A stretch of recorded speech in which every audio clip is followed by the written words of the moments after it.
हे हे मायलो, कसा आहेस? मी मस्त. मिरी ही लिली, माझी डान्स पार्टनर. हाय मिरी. ओ लिली. मला वाटतं आपल्याला क्लाससाठी उशीर होतोय. हे तिरी, माझी आज मायलोशी भेट झाली आणि त्याच्या लिली नावाच्या मैत्रिणीशी. काय?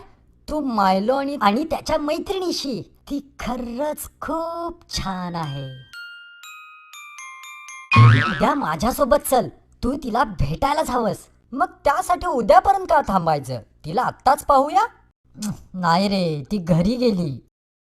मिरी, सोशल नेटवर्किंगद्वारे आपण तिला ऑनलाईन शोधू शकतो. खरंच? पण ती कसं? अरे, मित्रांना शोधणं म्हणजे आता एका फक्त क्लिकचंच काम आहे. कसं ते दाखवतो. मला जुन्या मित्रांशी संपर्कात राहायचं होतं, म्हणून मी स्वतःला सोशल नेटवर्किंग साईट्सवर रजिस्टर केलं, ज्यामुळे मी माझ्या सगळ्या मित्रांच्या संपर्कात राहू शकतो. रियुनिटिंग वेबसाईट्सवरती आपण आपले मित्र सुद्धा शोधू शकतो. ज्या मित्रांना आपण ओळखतो पण त्यांच्या आपण संपर्कात नाही, रियुनिटिंग वेबसाईट्स बनवल्या गेल्या आहेत. हे, पण इथं लिली नाहीये.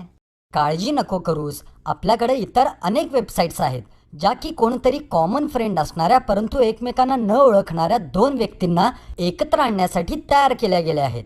या साईट्सना friends of a friend site या नावानेही ओळखलं जातं. चल आपण माय स्पेसवरती लिली भेटते का ते पाहू. ओ, ही तीच आहे, तीच आहे, तीच आहे. ती किती सुंदर आहे ना तिरी. मी एकटाच असेल जो की या सोशल नेटवर्किंग साईट्सवरती नाही. मिरी, हे खूपच सोपं आहे. यासाठी तुला फक्त तुझी बेसिक माहिती द्यावी लागेल, जसं तुझं वय, लिंग इत्यादी. म्हणजे जवळपास झालंच. तसेच इतर काही साईट्स आहेत ज्यावर तू रजिस्टर करून तुझे कॉमन इंटरेस्ट हे शेअर करू शकतोस. जसं मला माझ्या मित्रांसोबत फोटो शेअर करायला आवडतं, म्हणून मी फ्लिकरवरती स्वतःला रजिस्टर केलं आहे.